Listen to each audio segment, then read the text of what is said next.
Okay. Welcome in to the AA meeting. Alex Crawford, plus Money Honey, and Steve Cofield with you here. How are you guys doing tonight? Good. Rocking. Sweet. Awesome. Yeah. Did you partake in the holiday, Allie? I did partake in the holiday. No excuse to do. I don't need an excuse to partake in the holiday, but it was the holiday. So, I mean, I'm going to celebrate it like an adult. I didn't smoke weed today. I haven't smoked weed in like a long time. Well, why not? What's going on? I don't know. I'm not against it. I just haven't. And I was thinking about it today and I was like, I got to do that. Yeah, it's the day for it. It's not too late. You got an hour and a half. That's true. What's the rule about doing that on pod? What, smoking? Smoking, Yeah, drinking. smoking. Drinking. Is that a Black Sheep reference, Cofield? Yes. I love that. Nice. I love it. I am most disappointed on 420 that I did not go buy weed because apparently there's a lot of specials at our dispensaries, and I'm a value player.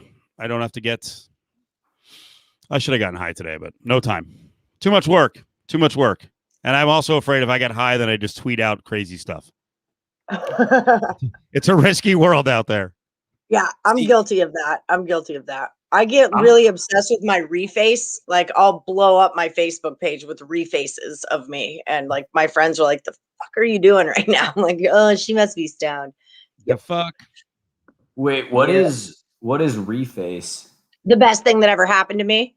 It's like all of these different, go to my Facebook page. Well, do you Facebook? I don't know. You're young. You probably don't Facebook. Yeah, I mean, I'm a little young for Facebook, Alec.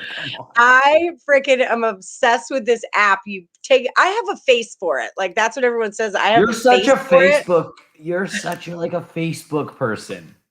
That makes sense for you. Yes. No, but on the Reface app, like my face works well with this app, but you upload a picture of yourself and then it's like all kinds of different movies. And I mean, I've been in the WAP video. I am a fantastic Taylor Swift and Gwen Stefani.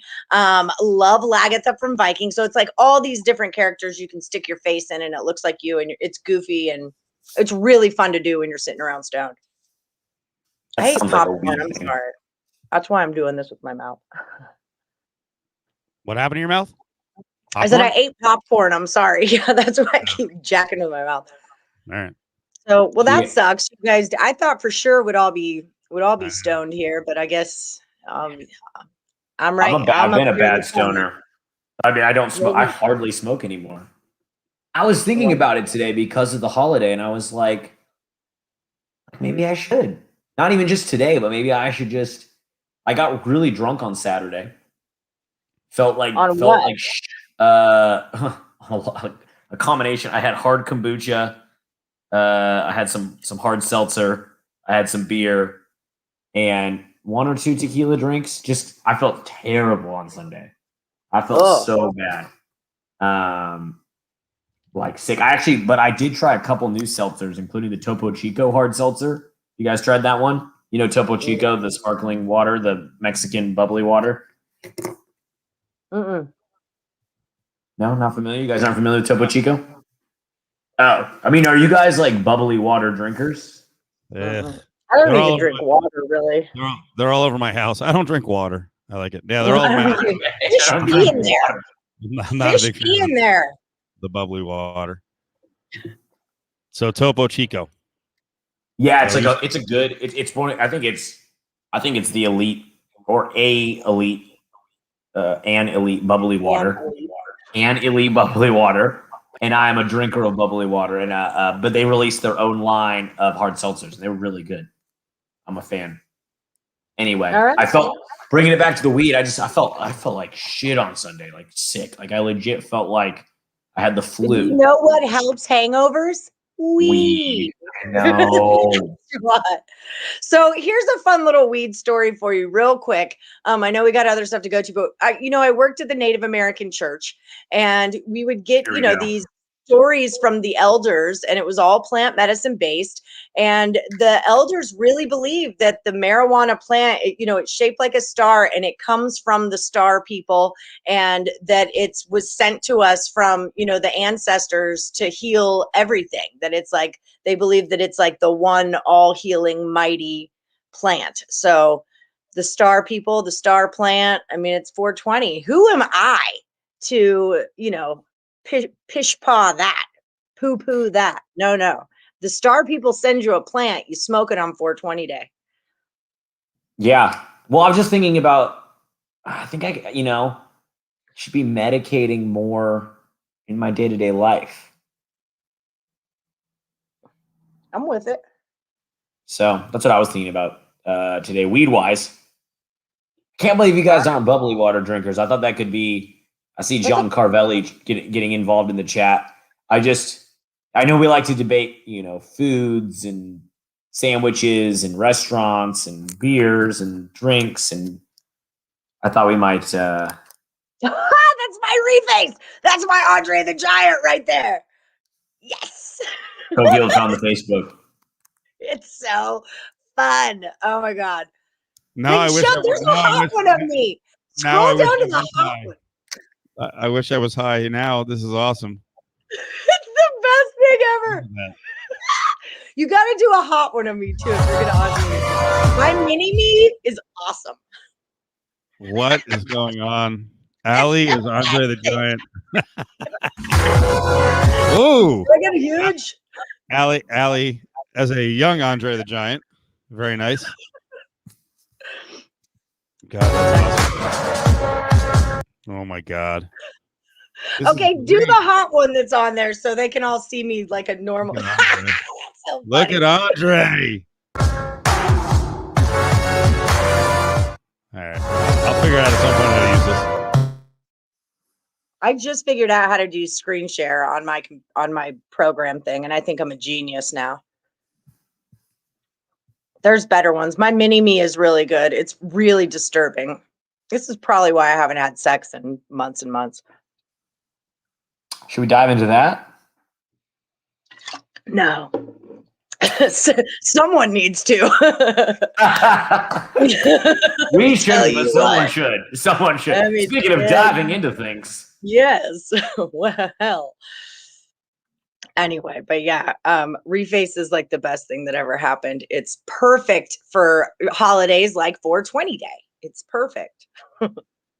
I do want to get into the serious stuff. I want to get into the Derek Chauvin and the Raiders tweet, because it's hitting a very topical issue with a Vegas issue.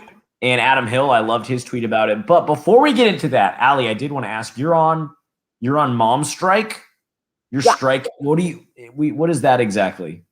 I am over it. Like, the child, he has his chores. He has his things he needs to do before he can do other things. And then, like, I'm really busy, so I kind of have to rely on him to do them. And then when I'm done after my shows, I look and it's not done, or if it's half-assed. And so I'm on mom strike. Like, he didn't do the dishes today, so he comes out. He's like, "Where's dinner?" I said, "I don't know. Like, I'm not gonna. There's no clean dish. I mean, there are clean dishes, but I'm like, if we don't have clean dishes to cook dinner, then I'm not gonna cook dinner." So, he thinks about him like, you can make it for yourself, or you could do the dishes, and I'll do it. So finally got down to it. He did the dishes. It was another. Oh, his clothes. Why don't I have any clean underwear? Well, have you put any of your clothes into the laundry room this week? No? Oh, well, that's probably why. So I am on full mom strike. I'm like letting him figure, underwear don't clean themselves. Look at that shit. So yeah, I'm on mom strike, and it's going well. It's actually going pretty well. Things are getting done. My car got washed today. Look at that. What are the requirements to lift the strike? He just has to do his stuff. Like, I'm not making dinner if dishes aren't clean. That's not part of the agreement. So that's how it's going to be, period. I'm not a huge dinner eater, so I don't really care if there's dinner or not. So he's going to have to handle that one himself. What do you think he ate today? Well, I know everything he ate today because it was like stuff out of the fridge that he could make himself. He had hot dogs. He had SpaghettiOs out of a can, but that's actually how he prefers to eat them. He had cereal twice. So, I mean, it's not like there's not food. There's plenty of food. That's a good day. That's a real good day. Missing. He Yeah, it wasn't bad. He ate like a king, and yeah, maybe the 9 beers, that might not be a good thing, but so No, but then he did the dishes, and then he had spaghetti bolognese, and he had a nice salad and garlic bread, so it was just fine. what the frig? That's just it. When Was is that this in the fridge? Yeah, when is this strike really going to take effect? I want him picking out of a Well, garbage he can did the outside. dishes, though. He did the dish. That's the thing. Like, I'm not doing Work. my mom job until you do your kid job. And you know what? Your kid job is like, or my mom job is more important than your kid job because it deals with eating things and wearing clothes. So let's see. Let's see. Alex, Yeah, he loves cold SpaghettiOs. I don't know what it is. Yeah, why not? Alex, you're younger than us, but I feel like you came from like a very traditional family where there was no anger, there was no angst, there was no mom strike, there was no alley type. Like, did your mom ever strike back at you ever? I don't recall a mom strike, to be honest. I can't say I experienced that. I wish I did. Like, I wish I had to go through the mom strike, but I do have a lot of respect for the striking moms, the moms union. I wouldn't cross the picket line. I respect it. I respect the punishment, but I don't, Cofield, I don't think my mom ever went on strike. Yeah, I think I was a pretty obedient kid. Yeah, I was going to say, you seem like a good kid. I mean, you didn't even smoke pot on 420 day, for crying out loud. You drink bubbly water and shit. Come on, you're a good kid here. We know. We got you, Alex. We got you. Okay. Well, I used to smoke. See, now I'm like, I used to smoke pot on 420. I just don't anymore. I used to smoke a lot of pot on 420. I'm just teasing you. You know that. No, but I think the mom strike does build character. So I'm like, how can I retroactively create these experiences? Well, let me tell you this. So I go out with one of my new chick friends who has a kid that's the same age as my kid. And I think she's super cool, which is like number one thing to play dates with a kid is liking the other parent. Like, I don't care how best friends our kids are. If I don't like the mom, it's a drop-off situation, So I really like this mom. I'm stoked about her. And she's got an only child boy who's 11 and a half. Mine's 10 and a half. And both of these boys out at a park in open air with a football and a Frisbee and a baseball could not figure out how to play. Like they just, one wants to kick it, the other wants to throw it. One wants to do this one's tired of running, blah, blah, blah. And it was like, dude, the lack of fathers like could be a major problem for the next generation of men, because this is producing really badass chicks that have to like handle everything all by ourselves and don't need men. And it's creating boys that can't wipe their own asses, or don't even know how to throw footballs and stuff. So I don't know. Yeah, it was like an eye-opening play date for me. It was kind of scary and depressing. I'll what do say you this one? Gil the Thrill said it's good to make kids fend for themselves, figure things out once in a while. Zoomers are coming up mostly being coddled and end up feeling entitled to have things done for them and handed to them. Yep, exactly. Okay. All right. No, I agree. I think you have to. I just think that's true throughout life. Like, you just have to fail. You got to stumble. You got to figure things out for yourself. I think that's really true. But it just, I don't know. It's like I lack that thing that, I mean, like, I don't want to make it a sexist thing, like men do this and women do this, but like, I've never learned how to be a man because I'm not a man. And I'm like a pretty masculine chick, like I can roll with the boys, but I don't know how to raise a man. And I think that like that is going to take, I'm not the only one. Like, this is going to take a toll on this next generation of boys is what I feel like. Yeah. Participation trophies. Exactly. Yeah, you're right, Brady. I've been thinking about martial arts. That was like a sign from the universe. I was thinking about that like hardcore earlier today, actually. So that's a good call. Yeah. I wonder if there's a way that the men in this room could help parent your son. Maybe Uncle Steve, I tried with you. I've yelled at him when he's in the background. That's true. I mean, he needs more role models. Yeah. But there's a tiger spiral. But yeah, I can throw a foot. That was the thing too. Like, I throw the football at the boys, then they catch it, and they're like, my hand hurt. It hurt my hand. And it's like, are you effing kidding me? Like, I remember like riding my bike so fast, and like we had this plywood that was held up by cinder blocks and it said rad on it, would launch our freaking bikes off of it and then cut our knees open and like shove mud in it and keep on going.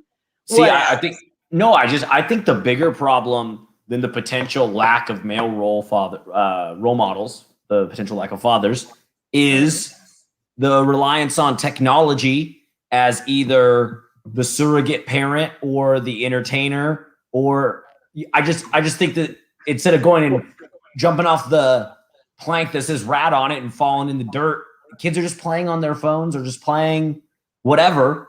I think that's the problem, really. I think that's the bigger problem because I see it with the youth in my life. And now it's like it's their social hour too. I mean, it's my social during that whole time. Like, I didn't see anybody in person, but at least I got to see, various people throughout my job every day. I could interact with you guys on my hair is something's going on right now. Okay. I could interact with you guys on Tuesdays and the cappers at Picks and Parlays. And I had that interaction. And I mean, that's also now it's not just a surrogate parent and entertainment, which it always was before, but now it's his only social interaction. It's a wonderful app, but that's brilliant. Oh, that's so true. It's so true. It's so real. It's not that he doesn't go outside. This weekend, though, I went to the beach with a bunch of friends and I went to a house party, and I hadn't done either of those things in like almost a year. Most people there were vaxxed. Everyone was cool with it. It was mostly outside, but I was like, I didn't forget how to interact socially, but I hadn't been to a gathering. Like, there's probably like 25 people there. Been to a gathering like that in a long time. I was like, wait, what? Like, what? Like, hey, nice to meet you. I don't know, just there. I'm like, I was stumbling a little bit. I was like, I'm feeling a little bit awkward socially just because I'd been rusty. Now I'm thinking about kids who are developing those skills and everything along with that. I'm like, this cannot be good. If myself, a 30-year-old, is like, oh, whoa, wait, what do I haven't been to a party in a while. What do I do? Imagine now like a 12-year-old and he's like, doesn't get to see his friends at all. And then it's just on a computer. Like, holy shit, I'm really worried about what that's going to do. Yeah. And that's just it. I mean, like the going outside thing is one thing, but I mean, he doesn't go to school. There aren't sports. Well, I mean, now they're getting there, but there haven't been sports. He hasn't gone to school. It's all that kind of stuff. And I don't know. I'm more of a guy's guy than anyone on happy hour. I'm not going to say that's not true. I'm not going to say that's not true. Well, but I do have to ask the question. I just don't, because I don't want to sound too much like the get off my lawn guy. It's really easy for all of us to sound that way. And it's really easy for me to sit back here and say that. But I do think it's a problem. So I'm like, how do I not sound like the get off my lawn guy, but still try to remedy the situation? Well, just sound like the get off my lawn guy. It's okay. See, this is the problem. This is another problem we have. Yes, he's into sports, but he is horrible at being competitive. Like, he has no sportsmanship. He cannot lose. He'll like pull a hammy. Like, if he's running in a race and he thinks he's going to lose, he'll like trip himself or something. And then he'll be like, I could have won, but so it's like, this is what I mean. Like, I don't even know how to deal with that. I'm like, I don't mother that properly, but I don't father it properly either, I guess. Like, so I would love, back to martial arts again. That's what I was saying, Brady. I was thinking about, I've got popcorn in my boobs. It's definitely 420 day. Boob corn. We have a thing in our house, floor candy. Like, if there is candy on the floor, like, there's no shelf life for floor candy. Like, I'm eating floor candy 100%. I like if the kid's going to be an indoor kid, make him into a gambling cheat. At least make some money off it. I mean, he'll get arrested once or twice, but so what?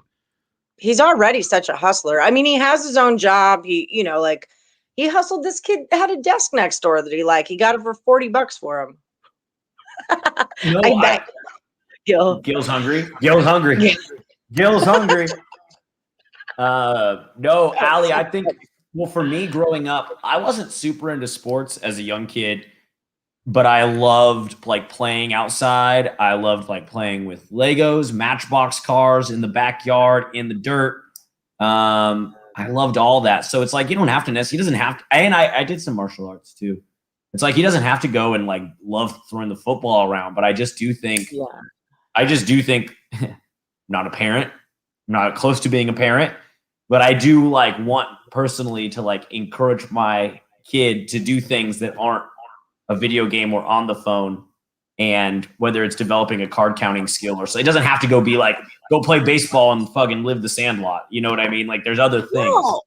I mean, he only plays video games. He doesn't play at all during school hours, and then he has to finish. I mean, he doesn't usually log on until 4, and then he'll play till like 6, and then he's like out. That's when some other kids get home, is around 6, and so he goes and cruises with them, and then he comes back and has dinner and showers, and then he'll play for like another hour or 2. So I mean, it's not like he's spending 12 hours a day. I would say like 4 to 6 hours at most, I know. I feel like I'm sitting back here like accusing your kid of being addicted to his phone. I just see like my nieces. You need to get him out here.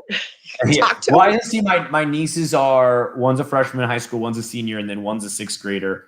And I'm just like, oh, you're only on your phone. Like, go fucking kick a soccer ball or something, or like my youngest niece is super into like crafts and making stuff and the crocheting. And I'm like, do that. Like, do that. Like, if you love that, stick with that. But my middle niece, I'm like, oh, you're just on TikTok all day. Like, you're literally on TikTok all day, and you're not in school. You're a freshman, and you don't even know these kids, like your classmates. I know them more. I'm doing the games at the high school, and I like know more of the freshmen than my niece who's a freshman. That's fucked up. I don't know if I would say that on camera very often, but I'm just saying. Yeah, rewind the tape. Delete that. No, but delete that. Yeah, mental health issues, I think, is definitely the thing. Count cards could be good. Yeah, I'm like, I could teach him how to do that, because that's just it. Like he's a good kid. Like he doesn't want to be bad. He's a good kid. He's interested in a lot of stuff and good at a lot of stuff. But he wants to be a YouTuber when he grows up. Like that's what he wants to be. And so I don't want to discourage that in some ways, but also at the same time, I want to say like, dude, by the time, like, no, it's not going to be cool to be a YouTuber anymore. Like everyone's already going to be a YouTuber by the time that you get there. Anyway. Well, my niece is like, my 14-year-old niece is like, well, I just want to be a TikToker. And I'm like, okay, dope. I'm like, dope. Make some fucking TikToks. Yeah. Like, don't just scroll TikTok and tell me you want to be a TikToker. Go start filming some shit. Go start producing videos. Go start building that skill so that because I actually recommended my 14-year-old niece for a job. Someone came to me and asked me, hey, can you help me produce content for my company's TikTok? And I was like, I can't, but my niece maybe can. And I like introduced them and I set up a call between them. And I don't know if she stuck with it or not, but I'm like, you can build a business doing this if you do it. But if you sit back there and say, oh, I want to be a TikToker, I'm going to scroll TikTok all day, then you're not going to get shit done. Right. Yeah. And that's Uncle Alex. That's Uncle Alex stepping. He's a video gamer. That's what he wants to do. It's not that he wants to push something on YouTube. He wants to be a video gamer, and he wants to be Dan TDM, which is cool. Like, I don't want to discourage him if he's into something. I don't want to be like, hey, this is silly, like it's never going to happen. Because like, if that's your thing, that's your thing. I'm just more concerned with, the mental, social aspect of it all. Like we were saying. Skincare routine. I don't get that. Oh, on YouTube. That's funny. A card counting YouTuber. Find real work. Well, it is what it is. All right. Well, that's my rant. That's my mom rant. Thanks for listening, guys. It does help. I mean, I think between Uncle Steve and Uncle Alex, we can tap in a little bit. Dan TDM is a big deal. He's got like over like 6 million subs and like, yeah, I don't know. Famous. Whatever. Oh, he's awake. Listen to him. You better get your butt in bed right now. You know I'm not happy with you. That's what I thought. Wow, live looking at the mom strike. Let's check in on the mom strike. Wow. Yeah. Hey, Cofield, what's up with the hat, bro? I don't know. Yeah, did you get that this weekend? No, I think I got it a couple of years ago from the SO. I have a Clippers hat around here somewhere. Clippers. I started my my last man standing contest on my morning wood show today. Grand prize $250 for this last Woody standing. Clippers took out like half the board. Like Clippers -7. Not looking good. I got to turn my AC on real quick. I'll be right back. Okay. So I didn't want to say while she was on camera, but like I am concerned as an old guy because I want to live a little bit longer. All these kids who've had no social interaction, especially the boys, and are becoming more and more coddled. And then when they have to go out into society in like 5-7 years, like, are we going to look back now and go, remember the days when there was a mass shooting like every 6 days? Wasn't that great? Because maybe in 10 years, it's like every goddamn day because you have so many people who can't cope with anything. I know it's a morbid thought, but it's like that is so right. morbid. No, right, bro. Especially the way I delivered it. It's like, is it going to get worse? Because we know we're not doing anything about guns. Nothing's going to stop. None of that's going to be curbed. So are we just going to be walking around like all just all strapped, like ready to take out each other in case some lunatic is going to go crazy? I mean, negative Nancy, Alex. I'm thinking my mind is going down like that tunnel, and then just sort of general infrastructure is failing across the board. The guy, wasn't the guy 19 in Austin who just went off last week? I mean, he looked like he was like 14 years old. I'm like, dude, what the fuck can be wrong with your life at that age? Like, you're already just like, screw it. I'm just going to take out 8 people. Done. Man, I mean, I don't want to just, it's not a simple explanation because it's a complex issue, but there's so much alienation going on and there's such a lack of like just normal social interaction. And I don't even like to use the word normal. I was 19. It was a 19-year-old who's FedEx. My bad. You're right. The Austin guy was what? He's ex law enforcement. I mean, honestly, that right there, like I can't keep track. I was being morbid a bit while you walked away. I was like, yeah, let's take this minute here. I was just thinking of like all these kids now who are, especially the boys who are like 12, whatever, 10 to 15 years old, who've had no contact or not developing social skills or don't want to compete, get really frustrated, can't and haven't had to overcome hurdles. They don't know what to do. Like, what's it going to be like 10 years from now? Are we just all going to be getting gunned down at like every turn because we just got whack jobs who are like, fuck it, I give up. Well, yeah, and that was kind of like that was like kind of the point of my rant was like hanging out with this other girl with this other kid where it was like the exact same situation that I have. Our kids' dads actually went to high school. I know her kid's dad. Like we all went to high school together. So it's like, what is Green Valley High School just putting out these reject fathers? But it's like it was the same situation that like he was attached to her. He didn't want to do things. It was both of our kids were doing the same thing. And I was like, this is a problem. Like, this isn't just, there's a huge entitlement issue.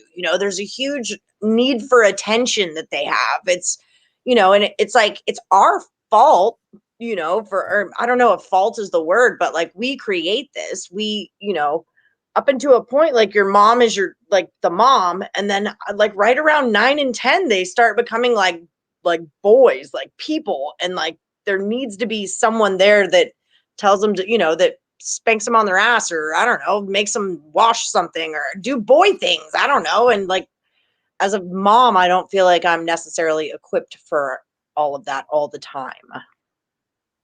Well, we've also become a society that's addicted to comfort, and so part of that coddling is just the avoidance of discomfort and the addiction of convenience. And we've leaned more into that convenience because of COVID and because of, the increase of not leaving our homes, having things delivered, working from home, and not having to go out. And sometimes going into work or running an errand or having to go talk to your neighbor or ask to borrow a cup of sugar or whatever. There's a little bit of discomfort and there's a little bit of a growth process, even in those minor things. I was just thinking today, because I moved into my apartment complex during COVID and I barely know my neighbors.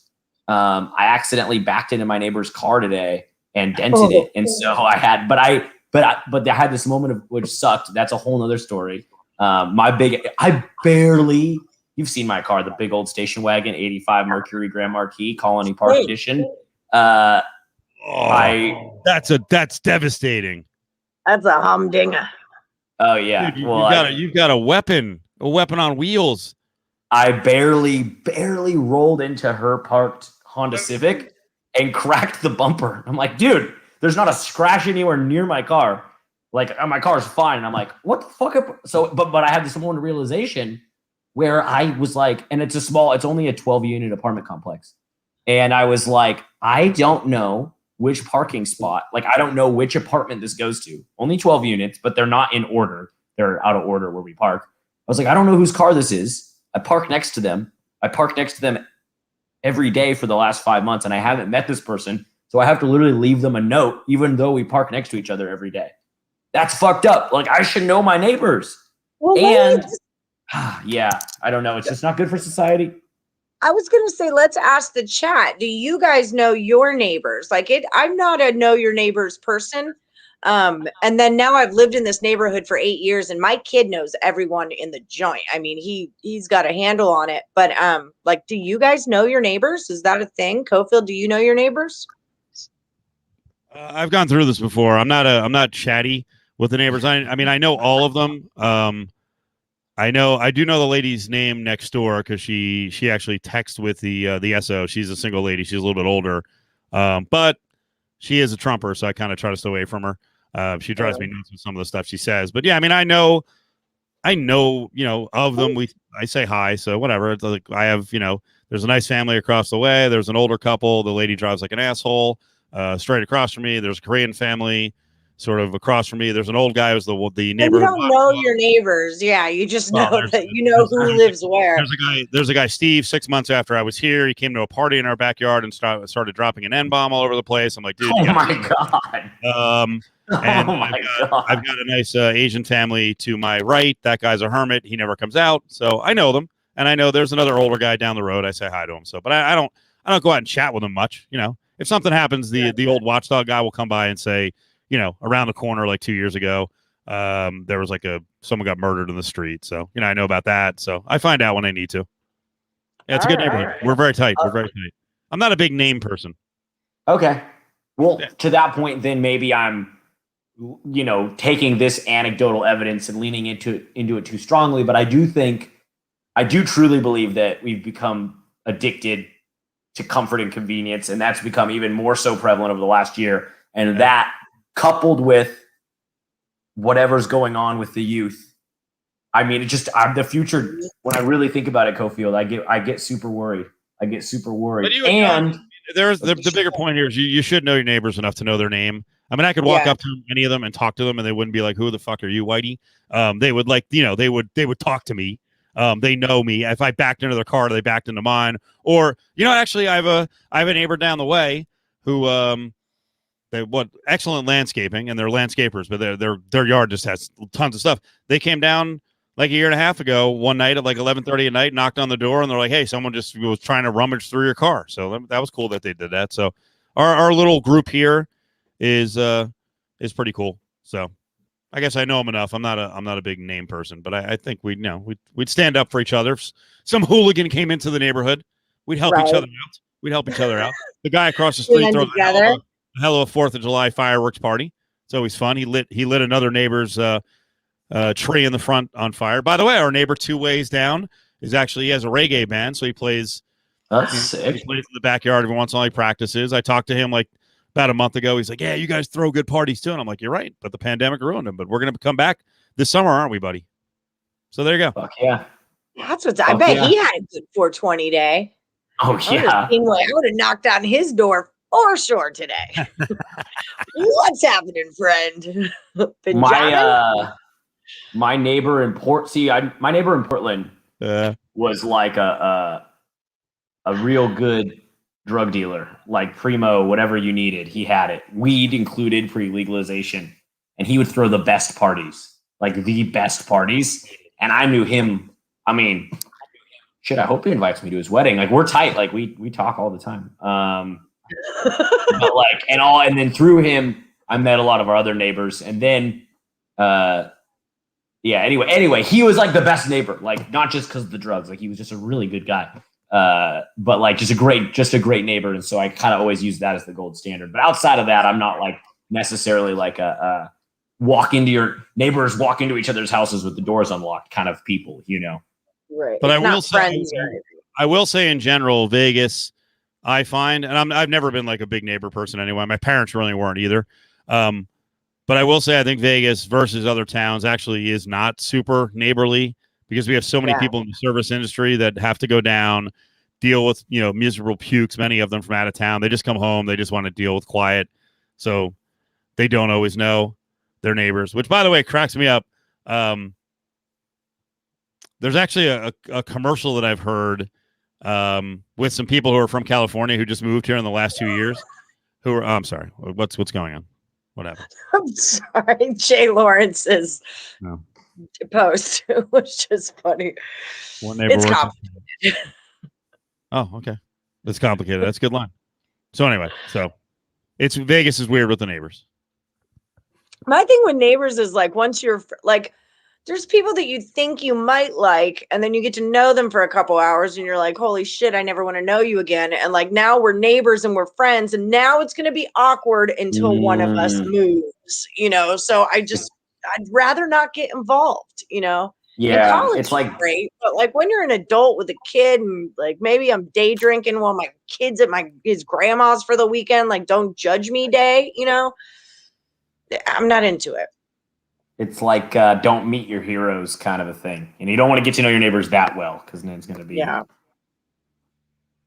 Bundy. Potentially awkward. Yeah, it's different when you're in the South, though, for sure. Like in the South, I knew all my neighbors and I knew their moms. And, that's how the South is. So I get that Razorback scoop. But yeah. Cofield, I saw Jay Lawrence. No, sorry, not Jay Lawrence. I did not mean to misattribute this. RC Rally Mantis here in the chat, bringing up the meat slicer. And I was talking to a friend this weekend. I brought up the overpriced sandwich that I had last week. Yep. And where do you think I'm going with this? Because you look displeased already. Anyway, I was talking to my friend. Before you get to I just saw actually one of the shopping sites that I use had a used slicer on it. There was a clear out from a closed down restaurant or something. I don't know, whatever. And they had a Hobart slicer on there, and it was at like $800, like retails for $5,100. I'm like, God damn it, I would love that slicer, but I'm just not ready to make the commitment. I know about that. But I told my friend, I was talking about the overpriced sandwich, and I told her that I brought it up on the happy hour pod, and I told her that this guy Cofield, he takes his sandwiches pretty seriously. In fact, he has owned multiple deli slicers, and she was like, "Whoa, that's like really cool." I was like, "Yeah, like I've told this friend repeatedly that I do the late night Vegas happy hour pod and Cofield and Company. This never registered, and then I was like meat slicer, and she's like, "Well, this guy sounds dope." I'm like, "So there's cred to be had, Cofield. There's cred to be had." And when I hit it big, I'm gonna get. Not only am I gonna get like a quality Hobart slicer, but one that slices automatically. You ever see those at the deli, and you're like, I just sit there. You haven't hit it big yet? I'm so far behind if you haven't hit it big. I thought I was so much closer. Not $5,000, not $5,000 slicer big. That's big. Yeah, slicers for the homies. Yeah, we can start a GoFundMe. I don't think it's that important. $800 for the used one, I would consider that, but I would also worry that I'd get it and it would be a hunk of crap that wouldn't work, and then you know how that goes. Not with a Hobart, you just got to buy new blades. Wow, okay. Have them sharpened. Go slice me. It's a hot damn Hummer. It's the Alex Carr of slicers, basically. Yeah, baby. Don't get your finger caught in that thing. The Go Slice Me account. A GoFund. Go Slice Me. A GoFund Meat. It's good. Nice stuff. That's brilliant. Good. That's good. I love it. Yeah, my car, man. We already got a thing going here. We got a fund. I'm sure. Then you're going to have to throw a party and invite all these people to it that funded your home. Right? I know, right? Just deli sandwiches for everyone. Let's do it. Now we get back into the neighbor issue. Like you guys are cool in the chat, but like, do I want to meet you in real life? No, I'm just kidding. Is it too much of a commitment? How cool are you? Don't meet your heroes. When you think about the neighbors, because going back to what you said a couple minutes ago, if you do befriend neighbors and then like they're a little too close to you and then you kind of feel like they might be snooping a bit, am I paranoid for that? Like, I don't know. I don't know if I want them like checking everything out. It's a little weird. It's a little weird to get that close. Yeah, well, that just like reminded me of when I had a lot of roommates. Also up in Portland, I had like 5 roommates, and then my girlfriend and I broke up. But like one of the female roommates was kind of friends with the ex, and so like if I ever brought a different girl over or anything, like the ex would find out. And so like talk about snooping. I legit couldn't bring girls over to my house without having to somehow deal with crap from a third party, you know. So that was awful. I don't know. That's not exactly snooping, but it just was like living in fear half the time. Living in fear of being horny. Welcome to my life, Alex. Welcome to my life. Afraid there's to be no horny. fear though. We're just there. We're there. But no, I mean that's exactly it. I think you're exactly you hit the nail on the head. It's like, this is my space. I want to be doing what I want to do in my space. And like I said, if the kid's at grandma's for the weekend and I want to day drink and walk around naked, I don't need freaking my next door neighbor, asking if I don't know, did I water my lawn today or some shit? Like, we're not that good of friends. Leave me alone. Don't judge me. There you go. The Vegas comes out in all of us right there. That was it right there. At least the two that live in Vegas. I think Alex is a little more open to new relationships. Yeah. I'm over here trying to meet my neighbors by hitting their cars. I'm like, oh, maybe she's cute. Was she exactly. Was she a cute chick? I mean, like, did you see what's in the front seat? Is there lipstick? Is there what's going on? The car couldn't be more generic. I wish it was like a Jetta at least, or something that a hot girl drives, but it's just a Honda Civic. It could be a dude. I actually don't know. There are some girls in my building. I can't tell if they're cute or not. Everyone's masked up and moving in and out quickly. You know what I mean? I don't know. Jay Lawrence says he was late, got the vaccine today. It knocked me out. Have you been surprised by how many people have told stories of being like just crushed by the second shot, especially? No, I'm not surprised. Tons of people have told me, but I'm not surprised. Yeah, I've been kind of shocked the last week or so that because at Lotus in our radio group, it's been like completely up and down. Some people have had nothing happen. Others have been just destroyed by it. It's so weird. I got this second shot fucked me up. I don't know if we talked about this last week. Second shot got me.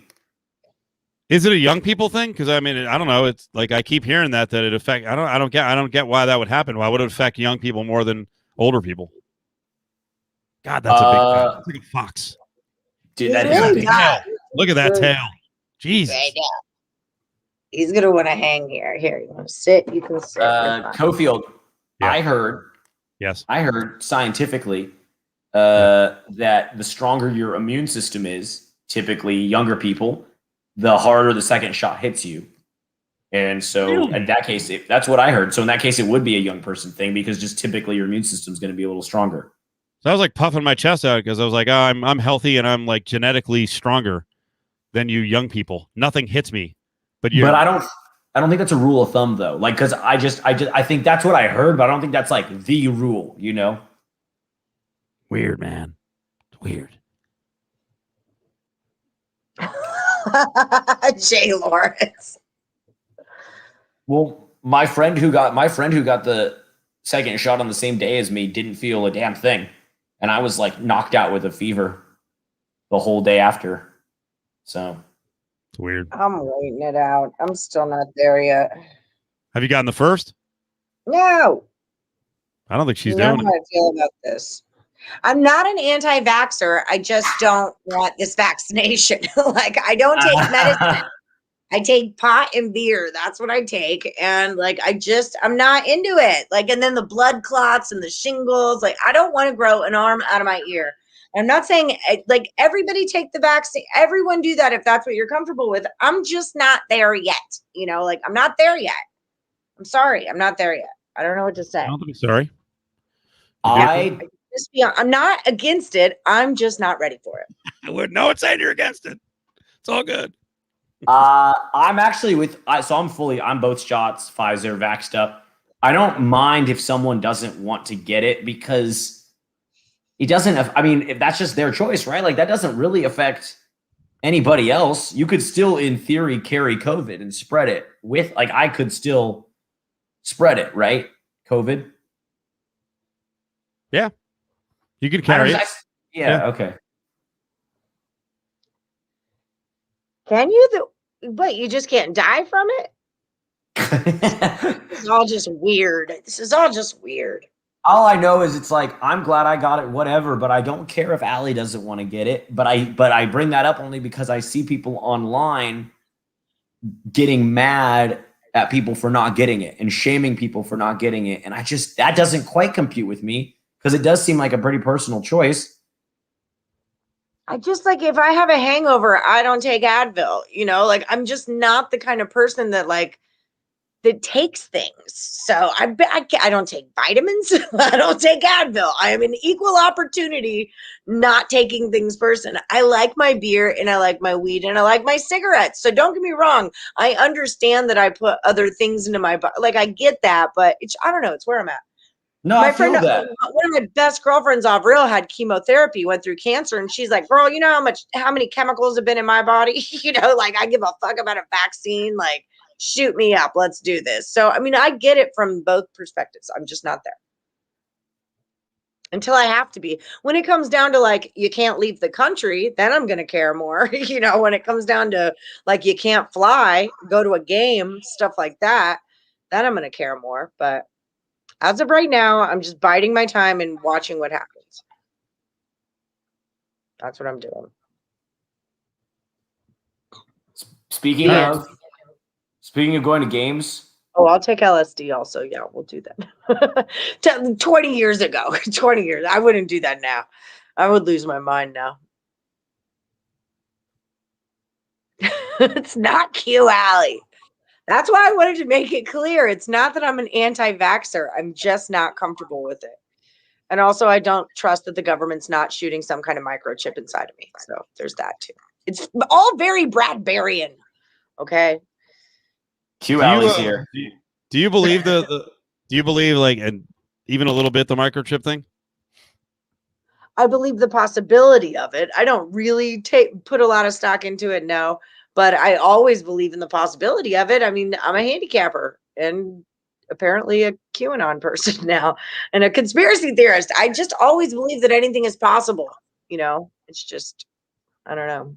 Yeah, I am letting everyone else be my guinea pig. That's absolutely right. Yes, I'm going to observe what happens before I make a decision on it. Does John Mayer not want to get it either? Oh, there's cat hair just everywhere now. Just everything else. I don't know who Alex Jones is. It's only in the Jones. That makes sense. That makes sense. I don't believe in the microchip, Cofield. Yeah. I mean, it's not that I believe in it. It could be possible, but that's not, that has nothing to do with whether or not I get the vaccine. If I really believed in the microchip, I would say that and say, no fucking way. I am F-bombing it up tonight. And I apologize for my language. Also, my camera looks fuzzy. You know what's funny? I didn't notice, which maybe is not a good thing. Maybe I should be noticing. But what's up with your hat, Cofield? What's the problem, man? Why are you getting all mad? He's a Clippers fan, and it's rude. It's not even. It's like, I'm not only a Clippers fan. That Lakers hat, non-traditional. Just the way you're wearing it. Oh, too. Okay, yeah. You just got back from a trip to LA. Yeah. You're like, I just don't like it, man. It's just rubbing me the wrong way over here. Well, there were some things about your home area that bothered me, as you found out on Twitter. I tweeted at you about some of the rules, and I thought they were weird. What was up with that? You went to a bar and there was no TVs on? Was that actually the rule? Every bar I went to, they didn't have TVs on inside. I mean, it was very distant. You can only get 25% inside. It was a little more crowded if they had outdoor seating, but it was just weird. Every place I went into, they did not have the TVs on. But I guess maybe the thought is, hey, we don't want people congregating inside. But like one of the places I went to Culver City, and I was hanging out there at some Rocco's place, and they had all this outdoor seating with a ton of TVs. So people were sitting there watching sports on TV. I went to Sagebrush Cantina in Calabasas, and same thing. No TVs inside, but like lots of people outside. I don't know. It's just weird. It's a weird deal. And and at Sagebrush Cantina, were there TVs outside? I don't think so. No, all the TVs were inside, but they were all off, and it was like very distant inside. That's weird. I don't approve of that. They're just following orders. I don't know. It's just weird. And most of the people there are super frustrated with what's been going on. So yeah, that's funny. We wouldn't have hung out, but I was in Calabasas on Saturday. No.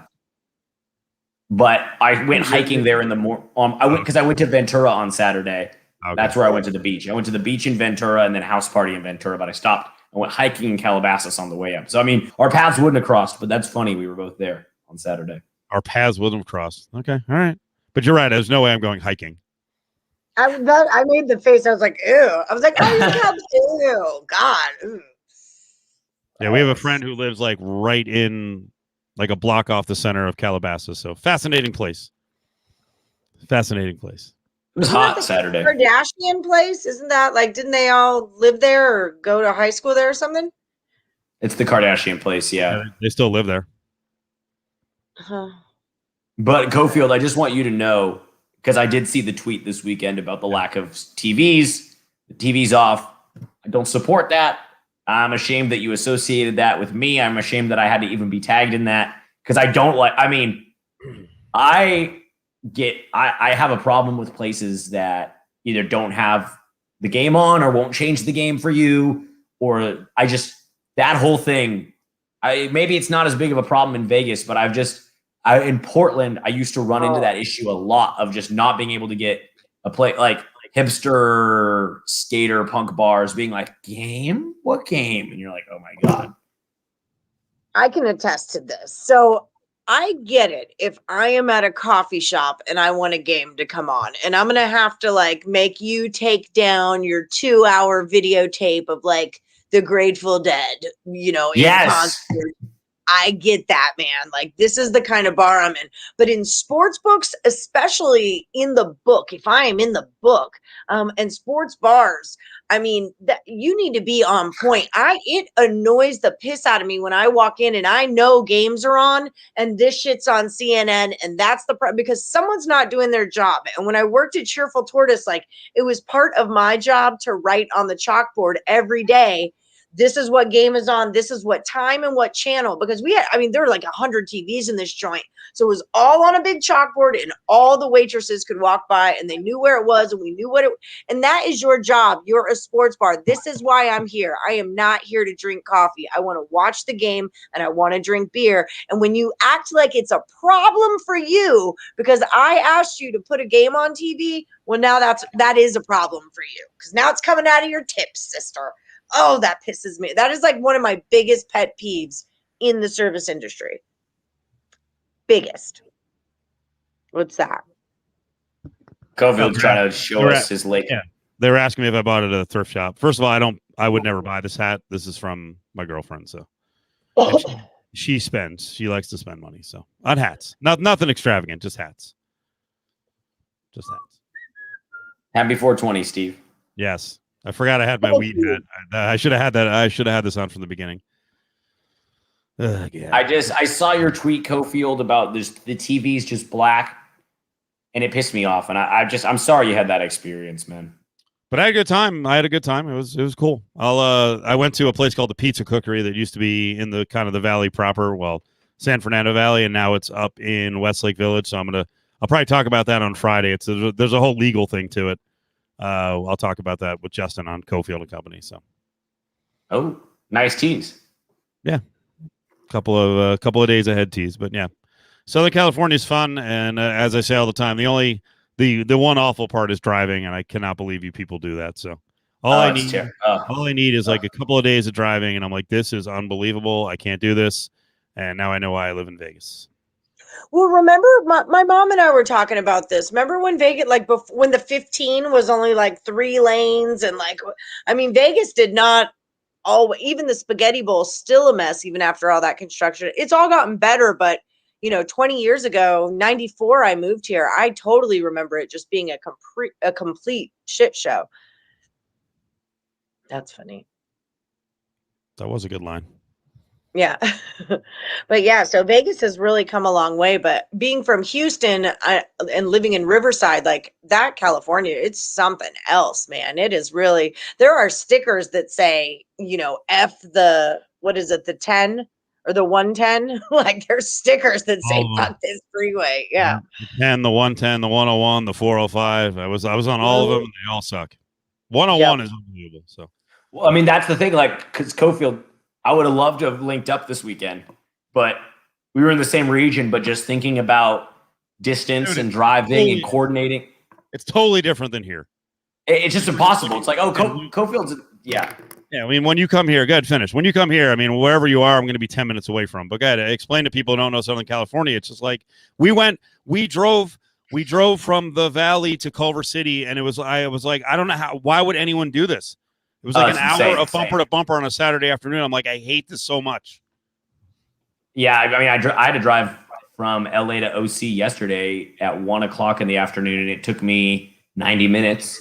And it's a 50-minute drive without traffic. But the point being is that in my head, when I knew you were coming to Southern California, I was like, oh, yeah, maybe Cofield and I'll link up for a drink. Then it's like, well, where are we going to link up for a drink? How many drinks are we going to have? Because I may have an hour drive home from there. And is that near where Cofield's staying? The Uber's going to be too expensive. Where am I going to be Saturday? That could be a 90-minute drive from there. And then it's like Culver City. I live in LA. Culver City's, part of LA proper, basically. And that could be a 45-minute drive. And then the Valley's an hour. I went up to Ventura. That was 90 minutes. But we're all sort of in the same area. But when I went up to Ventura to go to the beach, I had to make plans. I'm like, can I crash at your house to my buddy where the party was? Because there's no way I can drive home. Yeah. I mean, like, if I have more than a couple beers, I don't want to do a 90-mile drive home. Now I see why you want to get to know your neighbors. Now it makes sense why you want to know your neighbors. Now, all of that being said, they say that LA or Southern California is the best place in the world to live if you can work and live within 20 minutes.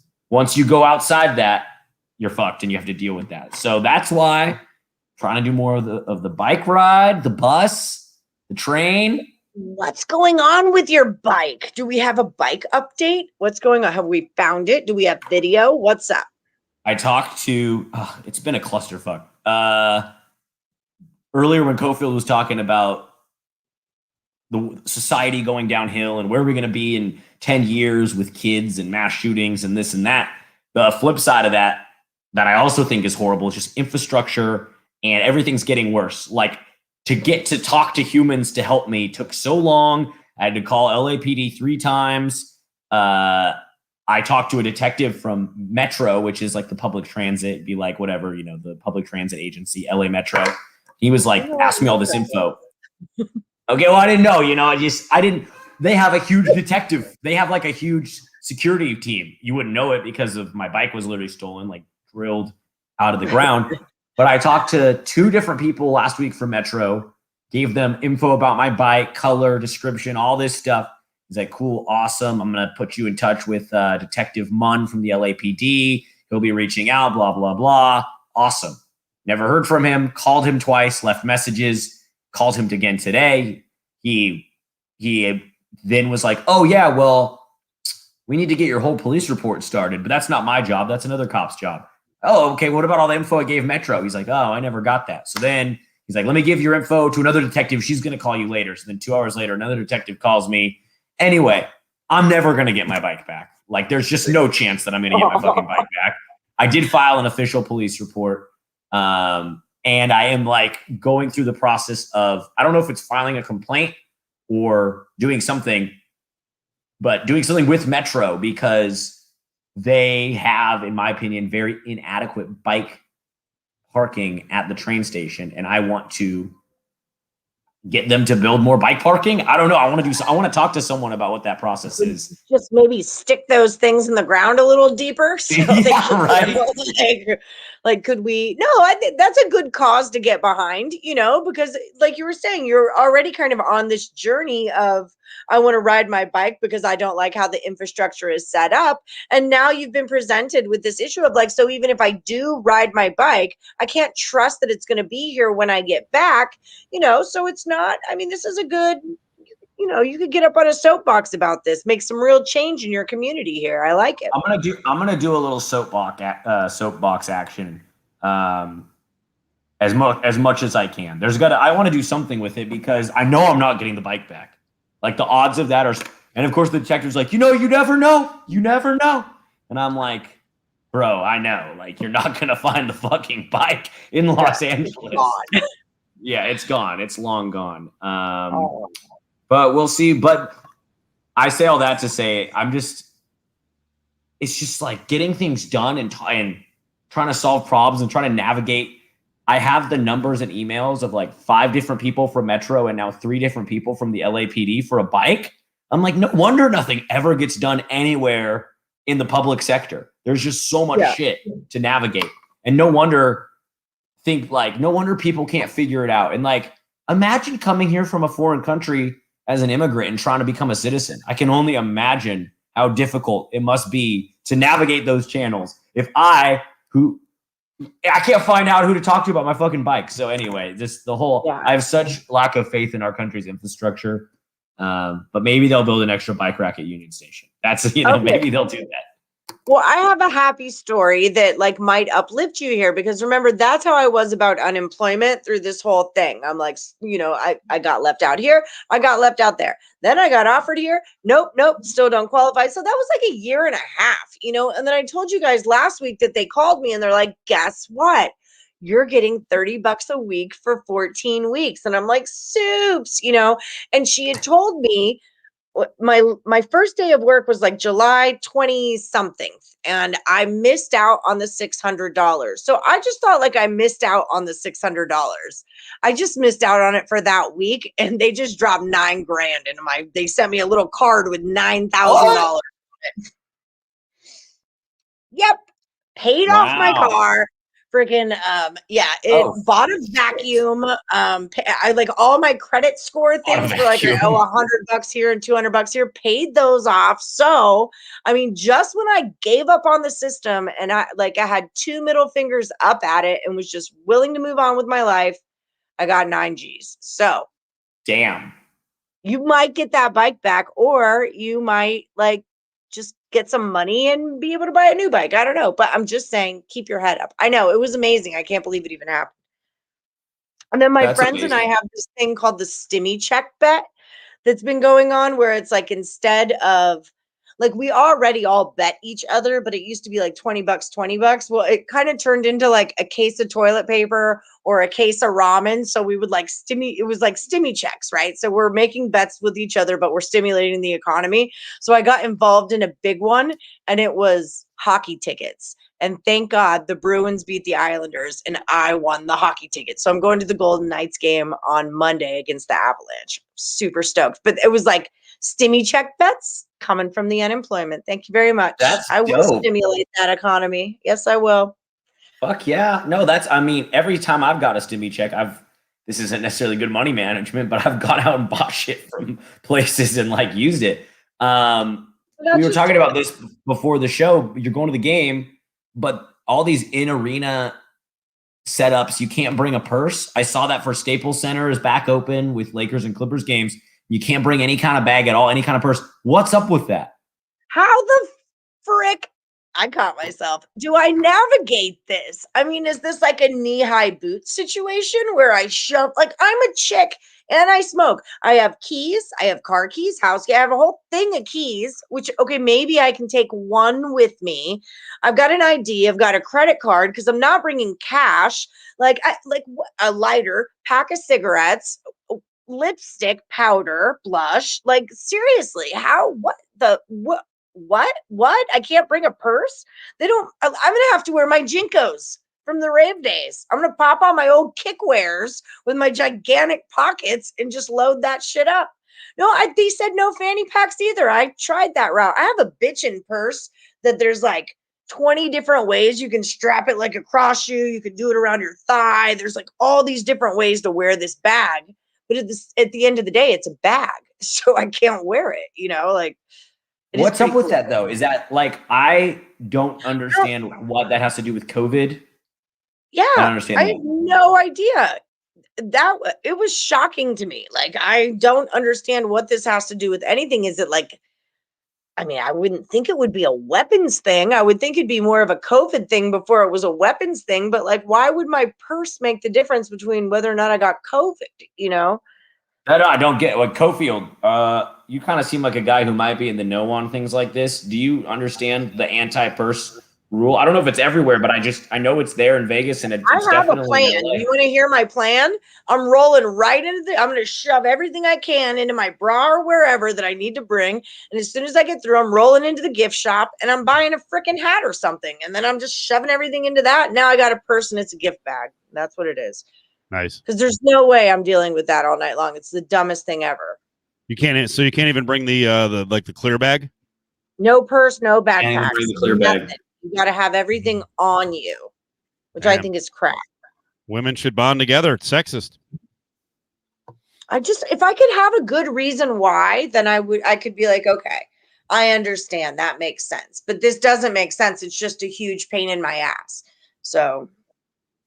Well, not a fan. This is, I think, if we're gonna be on the subject of what's wrong with society, I think another factor in the downfall of everything that really reared its ugly head during COVID was the arbitrary nature of so many rules. Just now you can't have a TV on in a bar for some reason. That rule makes sense for some reason. And now you can't bring a bag into a game.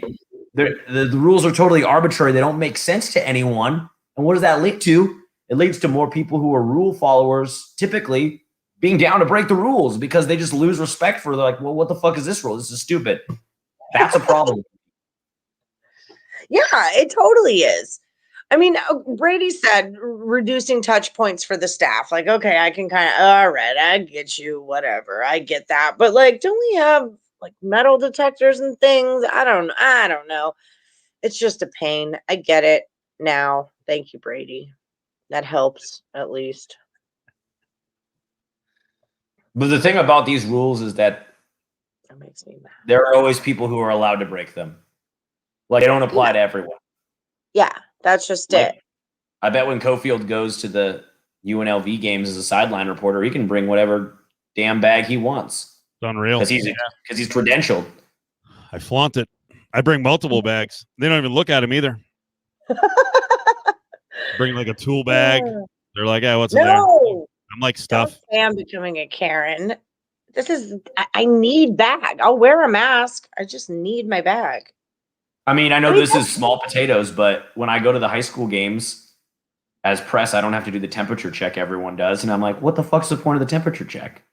If that's, and I know that that sort of line of thinking is existing everywhere constantly. And it's like the trickle down effect of or it's in the same vein as Gavin Newsom eating at French Laundry. Like, it's the same thing. And that's what frustrates the majority of people, is that there's all these rules. They don't apply to everyone, which has always been the case, but it's just so super apparent now. Yeah. I'm not a fan. Cofield brings immerse. It's not exactly immerse. It's kind of a joke. I actually bring a bag. I've gotten multiple bags that I got with drills. I bring the drill bag. Are you serious? And I'm not a tool guy at all. That's my little bag for like microphones, headphones, wires. And I'm sure everyone who sees it is like, what is this dick bag doing? I'm like, I got a backpack. I got a backpack as an old guy, and I'm bringing my little tool bag. Yeah, it works. That's kind of darling. I love that. No merce. It's a good idea. This is actually a great topic because I'm a guy's guy. I'm not bringing a merce. Yeah, I got a tool bag. Yeah, exactly. Literally, I was thinking the same thing. You totally are a tool, but no. The drawstring bag.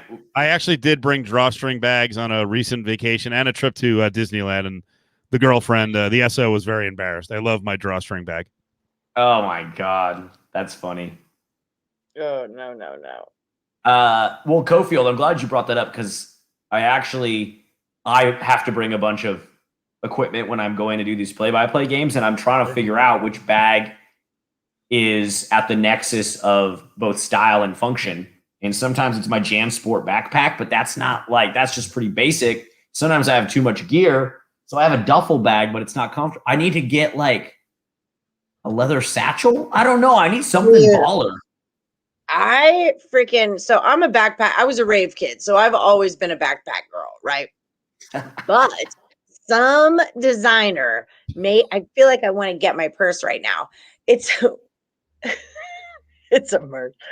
It's this backpack, but the whole thing about it is that like the opening of the backpack is here. It's not on the outside. It's on the inside. So like I unzip it and I stick my hand here because the whole bitch part about the backpack is you have to take it off and whip it around and get whatever's inside there. No, not with this thing. It's like right there. The backpack has been reinvented and it's a miracle. It's a miracle among backpacks.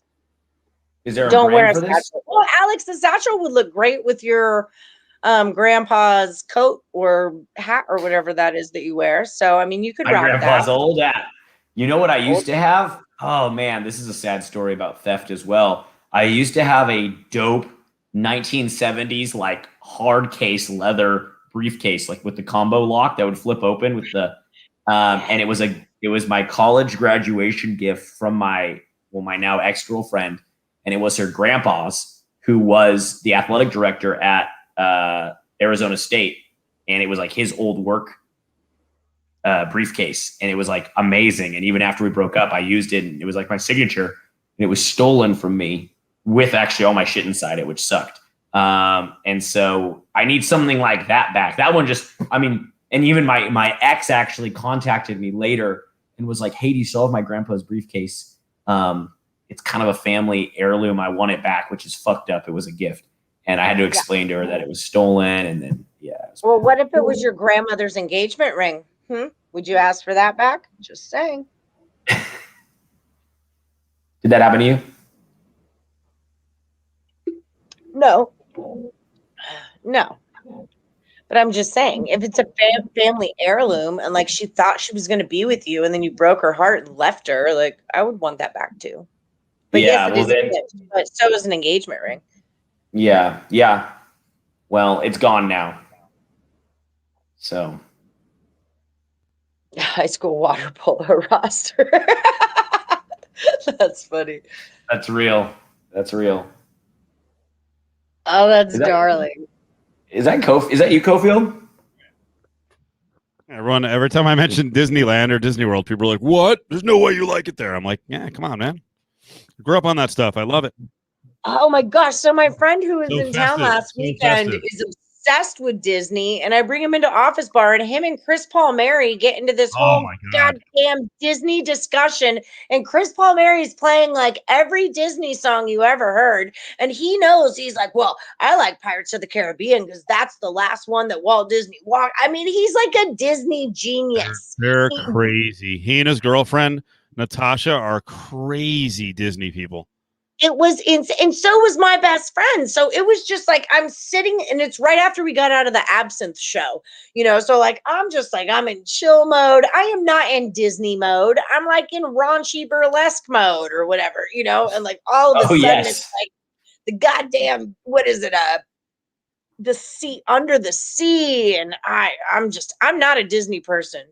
I've said Disney people are freaks, dude. Yeah, they do. Two types of people in the world: Disney and Nickelodeon, and I'm a Nickelodeon person. I'm a Nick chick. They do a Disney food night with like 3 different Disney items. I think on Thursday nights at Naked City. They've lost their minds with that. If it's what you're into, if that's what you're into, that's Flight of the Conchords. That's what I'm into. Not into mermaids singing, but Disney people are fucking freaks, dude. Yeah. I want nothing to do with that amount of happiness ever. Like if I wanted to be that happy, I wouldn't bet on sports. I gotta pee. 11:47. Hey. No, I'm not a Disney like the Cofield. We've talked about this. I think on like one of the very first Vegas Cofield and Co. late night. I don't know. I don't need to say Vegas. It goes without saying, but in my head, I like identify it that way. On one of the very first Cofield and Co podcasts, like I talked about like in SoCal, the culture of the Disney annual pass holders, the people that are going like multiple times a week just to have lunch. Like I had a friend who would literally go for lunch or just go for dinner. Him and his wife would just go for dinner and maybe go to the shooting gallery. And that kind of sounds fun, but just the culture of, and a lot of these people I know have Disney tattoos or they have certain gear that they wear to Disneyland. It's a whole culture, man. Yeah, I don't think I've ever done the dinner with Disney characters, even as a kid. So my younger brother, actually, he bought a timeshare in Disney, and I think they did it up. So maybe down the road. I got to tell you though, and I'm serious. It doesn't fucking matter to anyone in Florida, but I'm out on Florida for a little while. So, and I don't want to screw the employees of Disney World, the little people, but it'd be cool if the rest of the country sent a message to Florida and DeSantis, like, you know what, go fuck yourself. For real. But fuck people, Florida. But people, not the people, but just some of the people, politics over there. Yeah, some of the people. Yeah. Disney Japan, yes. I would do it if I could afford it, and I could tolerate the flight. It seems like the flight's too long. So I always forget, and I'm not saying that Japan's outrageous. I'm sure going to Japan is a very expensive trip, but I do always forget, Cofield, like how much of a penny pincher you are. Yes, it's great. It's very real. I love it. I think it's amazing. I just forget that, and then last week I was like, oh, I feel almost embarrassed that Steve even knows I bought an $18 sandwich. Like he might kick me off the podcast. I actually think this is a great way to close the podcast. The cat look, the cat's going to take the seat's warm. The cat's like, I'm going to sit in that seat. Oh, he's so funny. Do you ever do this with your cat? You go, okay, I believe you, but my Tommy gun don't. No, I haven't done that with my cat. My kid thinks that's so funny. Here comes PETA. Here it comes. Hey, I live right by PETA's headquarters, by the way, in LA. They've got all these billboards. Oh wait, like they've got a couple permanent billboards up by my house.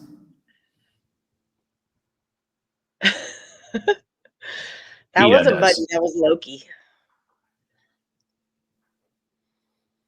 Yeah, I agree. Miami Beach has tried. So they've tried. I've only ever been to the Florida Panhandle. I've never been to like the dick of the state or whatever you call it, you know. The America's Wang. Yeah, I've never been to the Wang. America's Wang. All right, Allie, what do you got going on rest of the week? Lots of good stuff. I've got morning wood every day this week. Same.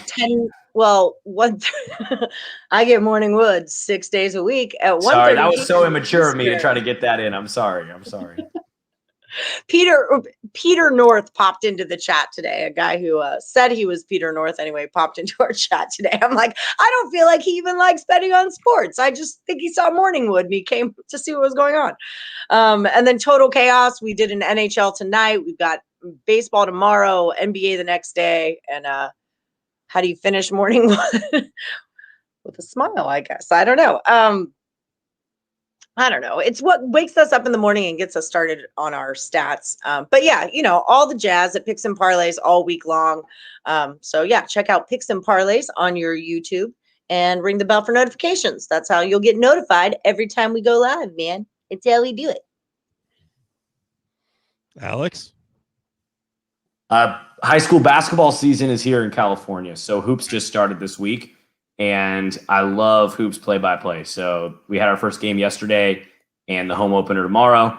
And so I'm fired up for that. And I say to Jay Lawrence, no. There's nothing wrong with firing up the grill for a steak at 11:30. No, I think that's badass, dude. I'm going to go make a smoothie. You would. I'm gonna go take a shot of tequila and smoke a joint. I know, dude. I feel like I'm living so much into the LA stereotype. Like, what's your guys' favorite bubbly water? Like, I'm gonna go make a smoothie after the show. It's like, okay, fucking I mean, stereotypes are stereotypes for a reason. You just like really encompass it, like really nailed it. You got it down, man. Well, once the guy thing got thrown out the window, I was like, fuck it. Let's just lean